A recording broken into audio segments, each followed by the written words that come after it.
नमस्कार भाइयों एवं बहनों। बहुत लोगों का मैसेज और फ़ोन आ रहा था। इतनी सारी मुद्दा बना हुआ है, आपका कुछ व्यू नहीं आ रहा। आप किसी पर्टिकुलर पार्टी और सत्ताधारी के बारे में फेवर में अपोज में बात करते हैं। मैं ये बताना चाहता हूँ न, मैं आज तक मैं ही नहीं, मैं और मेरा परिवार न किसी पार्टी से जुड़ा हूँ, न मेरा कोई ख़ानदान जुड़ा था। ठीक है, और उम्मीद है आगे चल के क्या होगा मैं नहीं बता पा रहा हूँ, लेकिन आज करंट तक हम लोग किसी पार्टी के सदस्य भी नहीं बने हैं। ठीक है, सबसे पहली बात है नीट।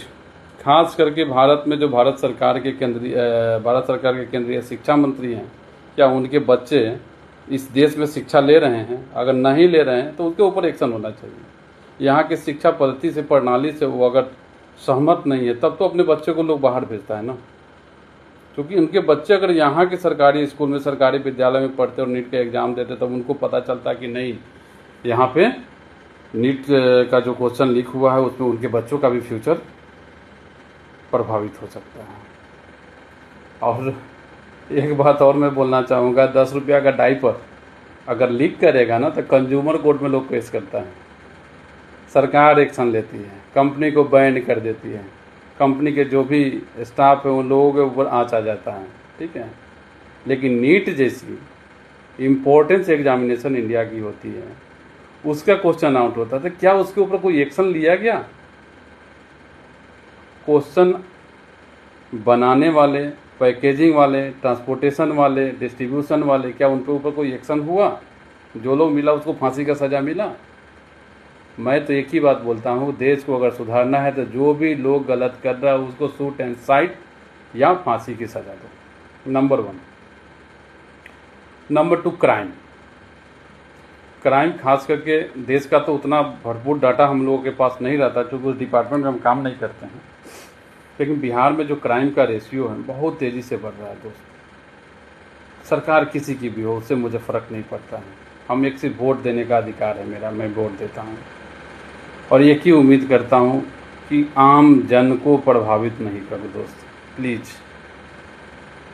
महंगाई के बारे में बहुत बोलने के लिए है, लेकिन क्या क्या बोला जाए। महंगाई अभी एक बर्निंग टॉपिक बन गया है, खास करके पेट्रोल का रेट, डीजल का रेट, राशन, ये हर तरह का, खास करके सामान्य वर्ग के जो लोग हैं उनका घर और उनकी वो बहुत ज़्यादा प्रभावित हो रहे हैं। जो भी सरकार में बैठे उनको इससे कोई फ़र्क नहीं पड़ता यार। जहाँ पे 50 खर्चा होता था वहाँ 100 होगा, उनको कोई फ़र्क नहीं पड़ता है।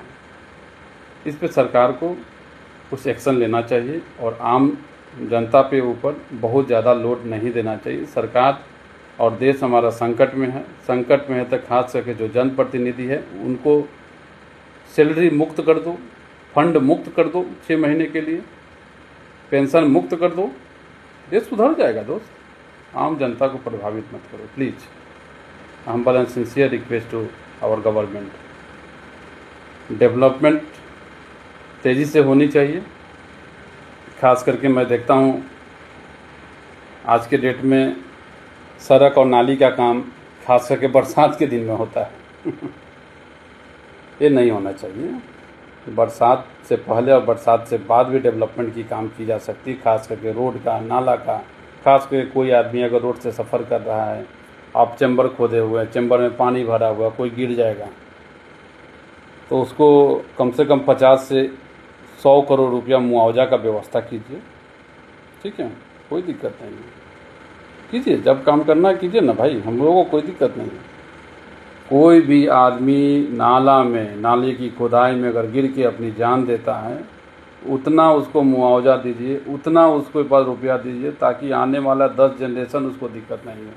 क्योंकि हो सकता है कि जो पर्टिकुलर पर्सन जो नाला में गिर के अपना जान दे देगा या गिर जाएगा तो अपने घर का सर्वोपरि होगा, उसका इम्पोर्टेंट रोल होगा घर में।